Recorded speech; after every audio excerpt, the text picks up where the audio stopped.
Ladies and gentlemen, welcome to another wonderful edition of Cults, Coffee, and Conversation. My name is Carl. And I'm Holly. And then, of course, we'd like to welcome you back to this exciting episode 3 of the Aum Shinrikyo.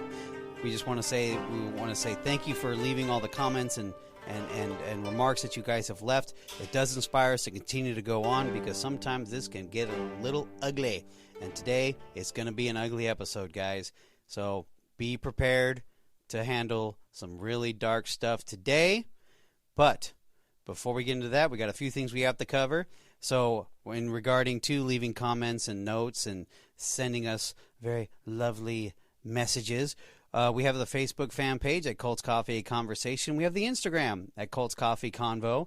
We have Twitter at Cults Coffee Con1. That is Cults Coffee Con1. And then, of course, we have our email address at cultscoffeeconvo@gmail.com. But wait, there's more. We do have our own little special other way of getting a hold of us. Holly, take it away. Oh, yes. You use your voice memo on your smartphone, record your message, and send it off to cultscoffeeconvo@gmail.com. Excellent. Thank you very much, Holly. I appreciate it.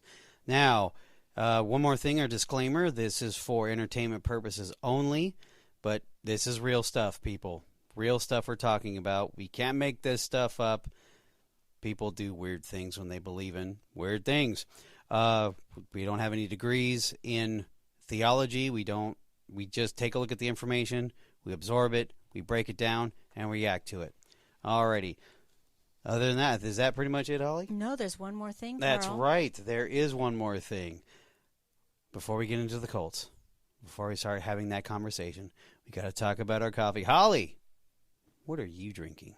Well, I'm drinking Farmer Brothers coffee with vanilla creamer in it. Wow. That sounds exactly what I'm drinking. What do you know, except for minus the vanilla part? Yes, Farmer Brothers. We decided to. We had some family friends come down, and we had breakfast with them this morning. And once we finally got fueled up with the coffee and the delicious breakfast, the American breakfast, and I had, of course, the spiced apple waffles. Oh, they were delicious. I forgot to ask if you wanted a bite. Oh well. But we'll have to go back someday. Darn, maybe, probably. But, yeah, once we got done, dropped our lovely friends off at the airport, we came back, and now it's time to talk about the Aum Shinrikyo. Okay. And are you ready? Let's go down this dirty path. Once again, guys, this is a dark episode. We're going to be covering some stuff that may make you feel uncomfortable. I will let you know when we get to that part. So if you want to fast forward, you're more welcome to. But if you want to listen to the brutality of this group, you're more than welcome to listen. But go ahead. Actually, you know what? Let me take it away. Okay, yeah, yes, let me take it away. So we covered, of course, with how they're recruiting. Now let's talk about their criminal activity of this lovely group here, full of charm. Now that includes murder, attempted murder, kidnappings, and burglaries. That's something that definitely the Jesus Christ of Japan would do, right? No, of course not. But he's God, remember? He said he is the Christ. And he does float. Yes, right. He's got photos to prove it. Now, these incidents, which most have only become known as the outside world, that were exposed to the outside world because of the aftermath of a specific attack that we'll get to in later. Yes. Yes, we're not going to give it all away, guys. Now, the following are most of the serious of the criminal acts of the Aum cult leading up to the tragedy. Now, this provides an accurate portrait of this group's criminality. Now, the cult regularly snatched former members and enemies off the streets without any police interference. Now, this immunity just emboldened the Aum to do much more outrageous conduct. Now, the following that Holly's going to go ahead and go over is going to be the chronological list of criminal activities. Now, there's a couple things we left out because, honestly, guys, these names that I'll give it a shot at it at when it comes to that point, but we're definitely going to go ahead and kind of go through it. So, Holly, tell us, enlighten us on the wonderful activities that this church loved to do. Okay.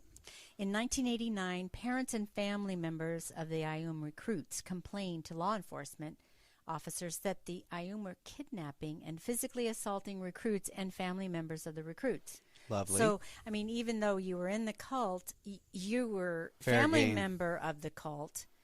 You weren't even in it. You were still fair game, Yes. as you would call. Mm-hmm. In November 1989, Mr. Sakamoto, a lawyer representing anti-Aum groups, and his wife and one-year-old son are kidnapped and murdered. Aum members confess to the crime, and the family's remains are found. This is something we'll go over in a We're little going bit. to get in. That's the detailed part. Go ahead. In October 1992, Aum's medical missions sent to Zaire to obtain a sample of the deadly Ebola virus. Beautiful. In 1993, Aum begins research into and production of chemical agents. In June 1993, noxious fumes from a building believed to be affiliated with the sect caused approximately 100 people to complain in the Koto ward of Tokyo. Aum members told Japanese officials that Aum dispersed anthrax bacilli at their Tokyo headquarters at this time. Beautiful. In June of 1994, sarin gas attack in Matsumoto. 7 people died and over 200 injured. The sect purchases and smuggles an MiL-17 helicopter from Russia to Japan. Fun. In July 1994, cult members begin manufacturing AK-74s. I don't even know what that is. It's a knockoff of an AK-47. Oh, it's reverse? I don't know. That's funny. Go ahead. I'm sorry. A hazardous odor smelled near the premises of an Aum in Yamanishi Prefecture. In November 1994, Aum members broke into the Tokyo Metropolitan Police Department in order to steal driver license data. Followers were arrested on suspicion of breaking into the offices of Nippon Electric Corporation. The purpose was to obtain information on laser technology. Yes. In December 1994, Aum members broke into the Hiroshima factory of the Mitsubishi Heavy Industries in order to steal technical documents on weapons such as tanks and artillery. Okay, Aum members killed Tadahiro Hamaguchi Good job. by spraying him with VX while he was walking on an Osaka street. Aum may have attacked an 83-year-old man with VX gas. Okay. Now, in February of 1995, a village office administrator was kidnapped, killed by drug injection, body burned in microwave incinerator located in underground room in Satyam number 2. Aum follower Otaro Ochida, a pharmacist, is hanged in the Aum facilities. His body's burned in a microwave incinerator. 8 other bodies were burned in the incinerator. We don't know what crimes they did. Right. In March of 1995, Aum members assisted in a firebombing attack on the Aum headquarters in Tokyo in an attempt to inspire public sympathy for them. So they kind of attacked themselves. Yes. In Osaka University, a student was injured, captured, and confined by Aum members. And this was a common practice because there was many reports of former Aum members who were confined against their will. Right. So it's kind of, there's a lot going on here. I know we covered some of this part in the previous podcast, but this is pretty much the detail of it. Now, you're sitting there kind of going, well, where are the police on this? Well, guess what? They have a thing called religious corporation status. Now, let's get involved. Let's kind of get into detail about this religious corporation status. Okay. So in 1989 marked the first a major turning point for the Aum when it attained its, quote, official religious corporation status, end quote. Now, apparently, after demonstrations, protest letters, a lawsuit, and having its officials hounding government officials, they caved in and registered the cult. Now, this sounds familiar, like another group, if it may sound familiar. Now, Aum's recognition of its official religion was important for a variety of reasons. Now, this is why we don't see a lot of police activity on this.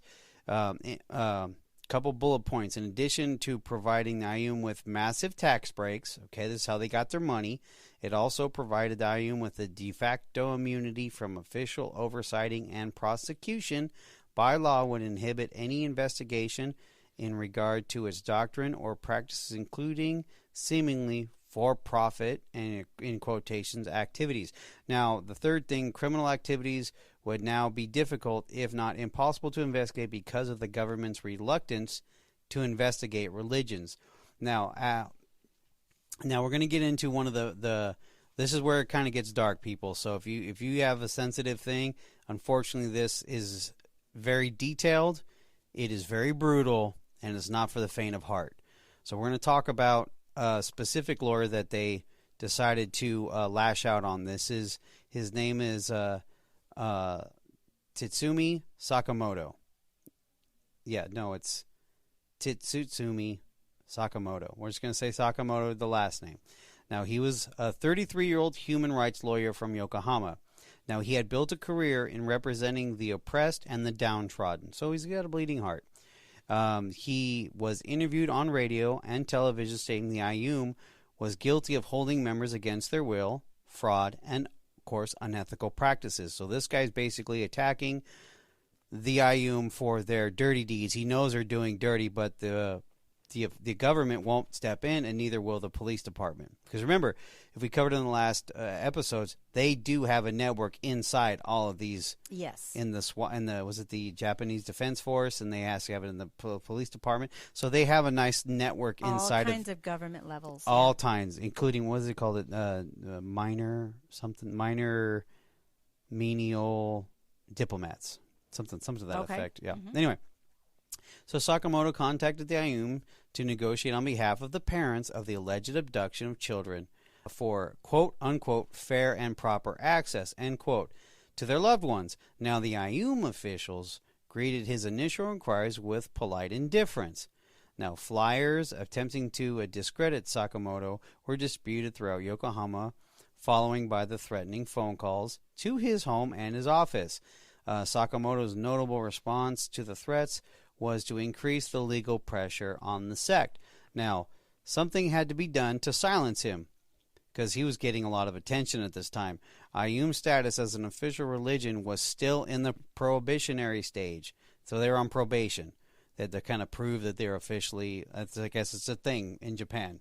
You got to prove that you're an actual religion. They were found guilty of what he is stating, that it would be quickly revoked if any legal action was handled, where every legal action was ensued. Now, the plan was simple. Wait outside of Yokohama Railway Station for Sakamoto to return home from work. Now, they would drag him into their car, because that's the thing that they do. They just kidnap people and just shove them in a car. Weird. Now, here's where it gets very strange. They would inject him with a nauseous substance, drive the body back to the compound, and burn the remains. However, Sakamoto was running late getting home. Why? After waiting several hours, the men realized that it was a public holiday, and Sakamoto would be at home with his family. So they got another bright idea. Decided they would wait until the early hours of the following morning to go to Sakamoto's apartment and kill the entire family. Here's the details. At 3 a.m., the group entered into the apartment by an unlocked rear door and made their way to the master bedroom. As they entered the room, the baby awoke and began screaming. Now, one of the men covered the boy's mouth with his hand and held him as someone injected the tiny body with a massive dose of lethal drug. Sakamoto was next. The two men attacked him while he was asleep and battered him in the head with a hammer. The noise woke up Mrs. Sakamoto, who screamed and lashed out at her attackers, biting the hand of one of them until she too was beaten into submission and finally strangled. Both adults then injected with a deadly drug, but Mr. Sakamoto had done what he normally does. He fought for his life, continued to fight. Finally, in desperation, the two men strangled him until the life drained from his stubbornly form of his body. Now, the bodies were placed in 3 separate barrels and disposed of the 3 separate areas. Their teeth were bashed in to further complicate the identification. They were not discovered until 6 years later. Then the cult's involvement in the murders were uncovered when they arrested several senior cult members with links to other atrocities. Now that's, wow, talk about desperation. But they also had other things too. They also had a bunch of assets. Somehow they've created a bunch of assets and a nice little treasure chest, a treasure trove of things. Holly, what details do you have on that? Well, like another well-known cult, the Aum required people to pay for higher access to a higher spiritual plane. So people would give over their fortunes to the Aum. Yeah. Startling revelations have come to the surface. Among these, it was learned that the Aum had accumulated over $1 billion in assets, had successfully forged relations with Japan's ruthless crime syndicate. We all know who that is. And the Soviet KGB.